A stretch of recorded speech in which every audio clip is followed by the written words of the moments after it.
There's an extreme exposure risk because even though it's wood, just like you'd have burning in a campfire, it still contains a lot of carcinogens, and those carcinogens get absorbed by the body either through dermal exposure through the skin or possibly through respiratory inhalation of the smoke.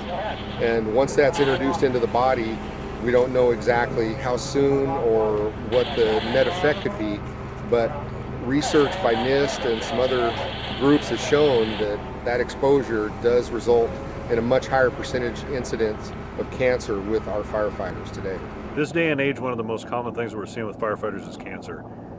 Rates of cancer have gone through the roof, mostly due to the kinds of fires that we're being called to, or more specifically, the kinds of material that's burning at those fires. My name is Matt Ron. I am the Director for Research and Education for Wildland Firefighting and Environmental Programs with Cal State San Marcos. The first grant we received from FEMA had to do with smoke exposure. The question we had working with these firefighters for so many years is we would be out on an incident, standing there in the smoke, and it's technically a wildland fire, but 200 feet away there's a home burning, and maybe there's a car in that garage, and all the chemicals and things that are in that built environment. And standing there 200 feet away, there's no respiratory protection, there's no SCBAs that these firefighters were wearing.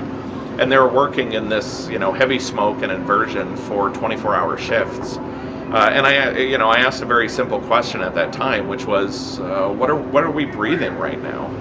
Definitely can't be good. In a structural firefighting situation, we're actually exposed to smoke that contains byproducts of hydrocarbons, and that combined with the smoke from the wood can create a synergistic effect and really result in some potential health hazards that we're just now starting to understand the full ramifications of. What we found out during the first FEMA grant was that our wildland firefighters are being exposed to some of the harshest conditions imaginable on the planet. And they're doing a heck of a job out there protecting our communities, but they're also putting themselves at serious risk because the things that are in that smoke are a significant health hazard. I'm hearing everything from 20% to 60% higher incidence of cancer for the firefighters that are actually exposed to smoke in a wildland situation or potentially in a structural firefighting situation. So I think that's the biggest problem facing us right now is being able to make the link between what the firefighters are being exposed to and the kinds of conditions that they see later in their career, including cancers. There's a desperate need for information on the skin exposure from the firefighters. Wildland firefighters, unlike the structure or high-rise or urban folks, will spend days, weeks, and even months out on an incident. The wildland folks will wear that same gear, sometimes not, wash it or keep it all that clean for days on end.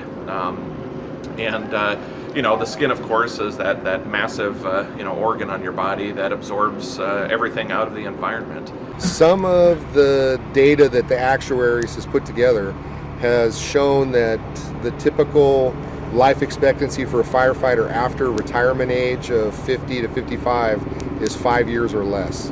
So while we do earn a great pension, not everybody gets to enjoy that into their golden years. But so many things, contaminate our environment on a regular basis that it's very difficult to, go back and point to a single incident or a particular exposure and say that's what caused that cancer for that firefighter when they turned 62. So our challenge now is first and foremost understanding what the firefighters are being exposed to. So that maybe we can hopefully identify some protocols and personal protective equipment and other things that will protect the firefighters from this exposure. The firefighters, no matter where they're at in this country, are on the front lines of trying to do good for the people of this country. The message I would send to wildland firefighters is very simple. I think collectively a lot of us that do this research would agree that the wildland firefighting industry as a whole is easily a generation behind that of structure and high-rise. It's in your hands as a firefighter to change that. What we really need to focus on is the firefighter's career, starting at day one, being able to understand what that individual, their baseline health is, and then tracking them throughout their entire career to see what the exposures might be and how those are directly related to the types of ailments they have later in life.